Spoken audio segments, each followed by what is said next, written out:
સાધનાઓ કરીએ છીએ, જેના માટે અમે કરોડો કરોડોની સંખ્યામાં જપ કરીએ છીએ, ખાનપાન ભૂલી તપશ્ચર્યા કરીએ છીએ.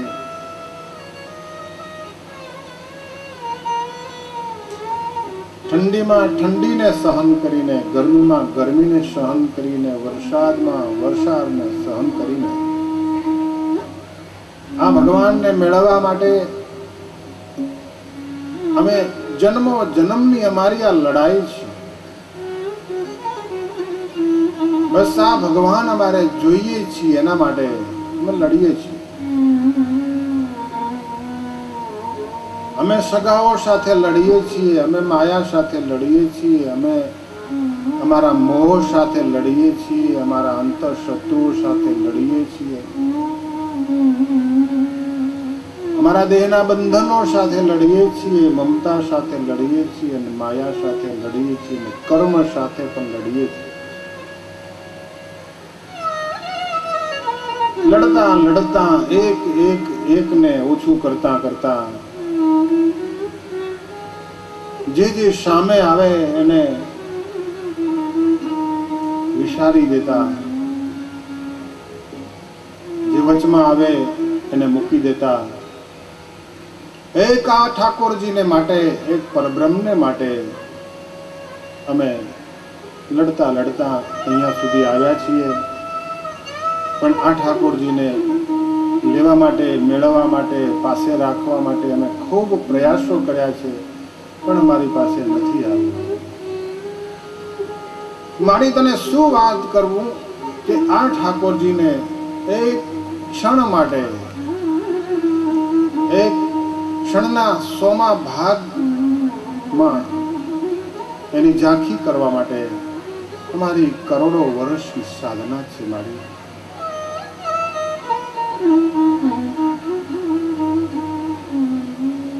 એક ક્ષણની ઝાંખી માટે અમારી કરોડો વર્ષની સાધના, અને ક્ષણમાં આવીને ચાલ્યો જાય છે. અને જ્યારે ચાલ્યો જાય ત્યારે જોઈએ છીએ કે કેમ ચાલ્યો ગયો.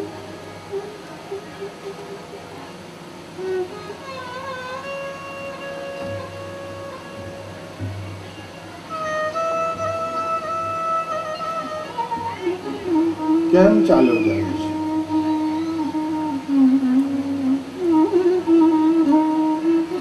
ત્યારે ઠાકોરજીના ક્ષણ દર્શન માટે અમે અમારી પાસે જે હોય તન, મન અને ધન ત્રણેયને દાવમાં મૂકી દઈએ છીએ. હે પ્રભુ, શું તમારે જોઈએ છે એ મારી પાસેથી માગી લો, પણ તમે ચાલ્યા ના જશો, તમે વિસરાઈ ના જશો, તમારી વિસ્મૃતિ ન થાય. જે જોઈએ તે માગજો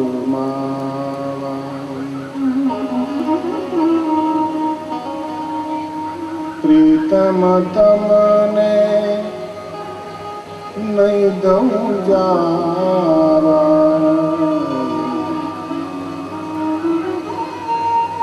પ્રીતમ તમને નહીં દઉં જાવા.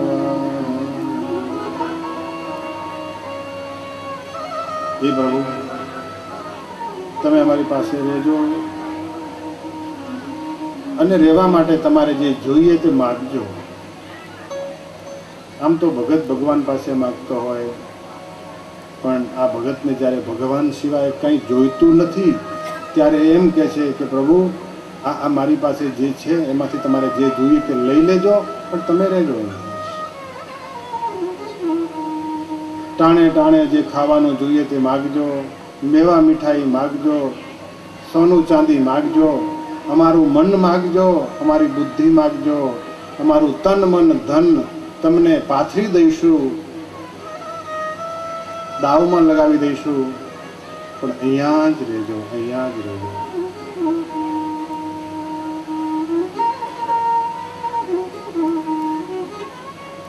આ સંતો, આ ઋષિ મુનિઓ એમ કે છે, યશોદા મૈયા, તને જે મળ્યું છે, તારી પાસે જે આવ્યા છે, તારા ઘરમાં જે આવ્યા છે, અમે એને શોધીએ છીએ. અમારા હાથમાંથી ચાલ્યો ગયો છે. એ અમારો વોન્ટેડ છે. તે જે સંતાડીને મૂકી રાખ્યો છે એ અમારો વોન્ટેડ છે.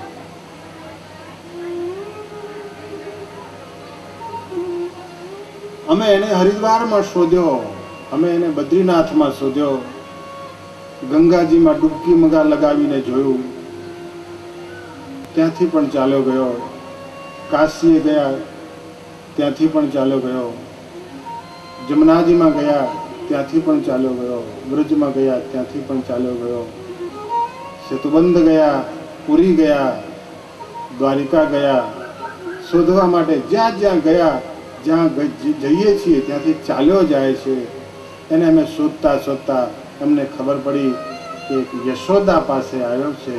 તો અમને ખાતરી છે કે હવે ભલે પુરીથી ચાલ્યો ગયો, ભલે સેતુબંધથી ચાલ્યો ગયો, પણ અમને ખાતરી છે કે યશોદા તારું ઘર મૂકીને કનૈયો ક્યારેય નહીં જાય હોય. એટલે તારા ઘરમાં રહેવાનો છે એમ અમને વિશ્વાસ છે. બસ તારું નામ યશોદા છે. યશોદાપયતી, યશ બીજાને આપે, એને યશોદા કહેવાય છે. નામ એટલા બધા સરસ ને, જે યશ મળ્યો હોય, જે કીર્તિ મળી હોય, એને બીજાને આપે. ભલે કામ પોતે જ કર્યું હોય, ઠાકોરજી કર્યું, એને કહેવાય યશોદા. કે પછી ભાઈ હોય કે બાઈ હોય, યશ બીજાને આપે અને અપયશ પોતે લઈ લે.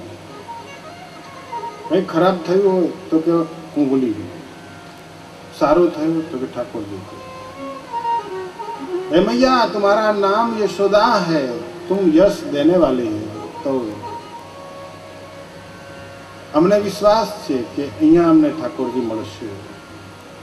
અને હવે ઠાકોરજી તમારા ઘરે આવ્યા છે એટલે હવે અમારે એક પગે ઊભા રહીને તપ કરવાની જરૂર નથી. હવે અમારે પરિક્રમાઓ કરવાની જરૂર નથી. હવે અમારે પદયાત્રાઓ કરવાની જરૂર નથી. હવે અમારે ઉપવાસ કરવાની જરૂર નથી. હવે તીર્થ કરવાની જરૂર નથી.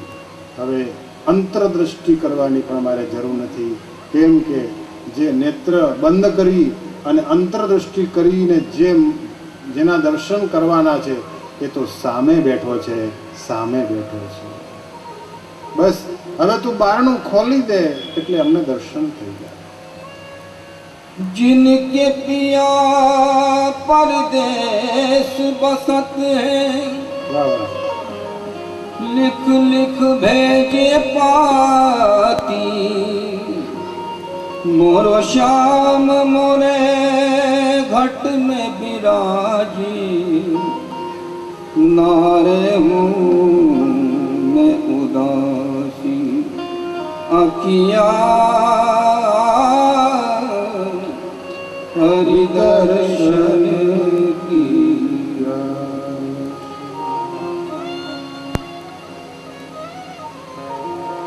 બસ હવે સાક્ષાત ભગવાન આવ્યા છે, પ્રગટ થયા છે ભગવાન. અને ભગવાન પ્રગટ થાય છે ત્યારે વિના પ્રયાસે સાધન કર્યા વગર પણ ભગવાન આપોઆપ મળે છે. પાત્ર કુપાત્ર, નાત જાત, નાના મોટા, યજમાન હોય કે ન હોય, આ ભગવાનનો લાવો બધાને મળે. 5 લાખનો ખર્ચો કર્યો એને મળે અને 5 પૈસા આપતો ન હોય એને પણ મળે. એવું નહીં કે એને દર્શન ન થાય, બધાને થાય. ખર્ચો કરવાવાળા ખર્ચો કર્યો અને ખર્ચા કરવાવાળાને તો લાભ મળતો જ નથી, કેમ કે એને તો આગો પાછો જ હોય છે. ઘણી વખત મેં કાલે કહ્યું હતું, યજમાન તો પૂજા કરવાની ત્યારે જ આવે, પછી જતા રહે.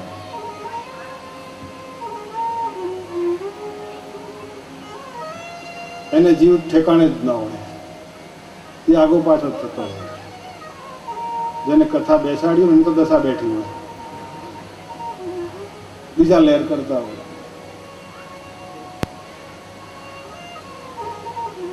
એનો જીવ ભટકી ગયો હોય. એને એમ જ હોય કે શું થશે મારા વગર, હું ત્યાં નહીં જાઉં તો નાવડું ડૂબી જશે કે તરશે, એવી એને બહુ ચિંતા હોય. અને ખરેખર ચિંતા તો કરવા વાળો જો બેઠો જ હોય તો આપણે ચિંતા કરવી નહીં.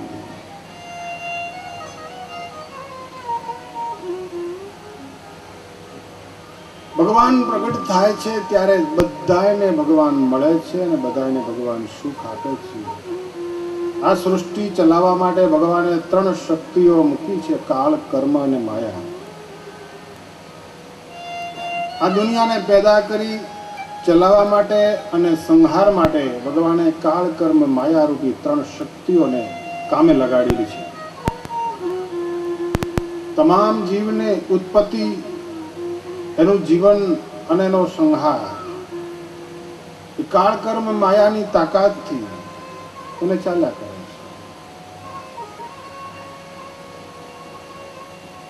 જેવું કર્મ હોય એ પ્રમાણે એને ફળ મળે છે.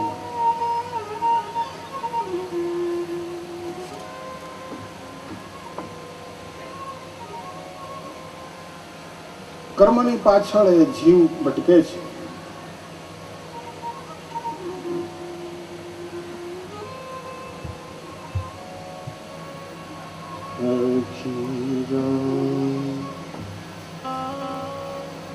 बिनु पद चलाई सुनई बिनु काना, बिनु पद चलाई सुनई बिनु काना, कर बिन करम करई विधिनाना, सच्चिदानंद रूपाय विश्वोत्पत्त्यादि हेतवे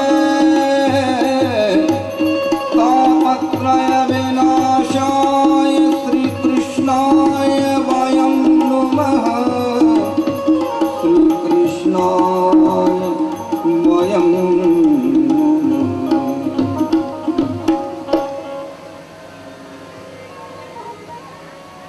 કર્મને આધીન એનો જન્મ છે, કર્મને આધીન એનું જીવન છે અને કર્મને આધીન એના જીવનનો અંત છે અને એની સાયકલ ચાલ્યા કરે છે.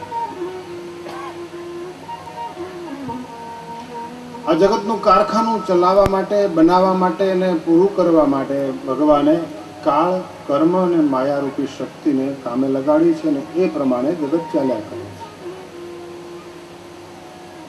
સત્વગુણ, રજોગુણ અને તમોગુણ, આ 3 ગુણ એવા મિક્સ કર્યા છે કે એ ઉત્પન્ન પણ થાય છે અને ઉત્પન્ન થયા પછી વધ્યા પણ કરે છે અને વધે તો જ કે એનો સંહાર પણ સાથે જ થતો હોય. ક્ષણે ક્ષણે નાશ થાય છે ને ક્ષણે ક્ષણે નવું ડેવલપમેન્ટ થાય છે. નવા પત્તાઓ આવે છે અને જૂના પત્તાઓ ચાલ્યા જાય છે. નવા સેલ જન્મે છે અને જૂના સેલ ચાલ્યા જાય છે. ક્ષણે ક્ષણે માણસ બદલાઈ જાય છે. અત્યારે જે છે 1 મિનિટ પછી નહીં હોય. આપણે કહીએ કે તમે અમને 5 મિનિટ પહેલા તમે બોલ્યા હતા અને હવે ફરી જાઓ છો, એ માણસ બદલાઈ ગયો. એના કર્મની સાયકલ જે ચાલતી હોય, જે પ્લે થતું હોય, એ પ્લે એનો જે કર્મની જે ડીશ હોય એ પ્રમાણે એ જીવન જીવ્યા કરે છે. અને એ કર્મનો જ્યારે જ્યારે જેવા સંજોગો આવે ત્યારે એને મળે છે અને એ જ્યારે પૂરું થાય ત્યારે ચાલ્યા જાય છે. આવી એક વ્યવસ્થા ભગવાને ગોઠવેલી છે. પણ જ્યારે ભગવાન પ્રગટ થાય છે પછી કાળ, કર્મ અને માયાની સત્તા રહેતી નથી. પછી ભગવાન પોતે પોતાના પાવરથી કાળ, કર્મ, માયાની શક્તિને દબાવી દે છે. જ્યાં સુધી ભગવાન પ્રગટ ન હોય ત્યાં સુધી જે મળે એ કર્મને આધીન મળે અને ભગવાન પ્રગટ થાય ત્યારે કર્મમાં લખ્યું ન હોય, એના પ્રારબ્ધમાં લખ્યું ન હોય તો પણ મળે. કેમ? ભગવાન પ્રગટ થયા છે. ભગવાન જે ધારે, ભગવાન જે ઈચ્છે એ એને મળી જાય છે. આ બ્રહ્માંડનો શુભ ઘડી શુભ દિવસ એ જ કે જે બ્રહ્માંડમાં ભગવાન પ્રગટ થયા હોય તો એને હવે કાળની પાછળ, કર્મની પાછળ, માયાની પાછળ કંઈ ચાલવાની દોડવાની કોઈ જરૂર નથી. એના કર્મનો જે પ્રાયશ્ચિત છે, કર્મની કોઈ વિધિ છે, એની પાછળ એને કોઈ દોડવાની જરૂર નથી. હવે તો ભગવાને પ્રગટ થઈ અને પોતે જ પોતાની સત્તાથી, જેમ રાષ્ટ્રપતિ શાસન લાગુ પડે ને એના જેવું. એ પછી બધા નેતાઓ ઘરે જઈને સૂઈ જાય કે હવે આપણું નહીં ચાલે. અને પછી એમ કરતા કરતા જ્યારે આ જગતની વહીવટી જે વ્યવસ્થા જે ગોઠવેલી હોય એ બધા ચૂંટાઈને આવે ને પછી પાછા રાજ કરે. એમ ભગવાન જ્યારે પ્રગટ થાય છે પછી કાળને જે એનો પાવર છે ભગવાન એનો પાછો લઈ લે છે. માયાનો પાવર એ પાછો લઈ લે છે અને કર્મનો પાવર પણ ભગવાન પાછો લઈ લે છે. જે ભગવાનની પાસે આવે છે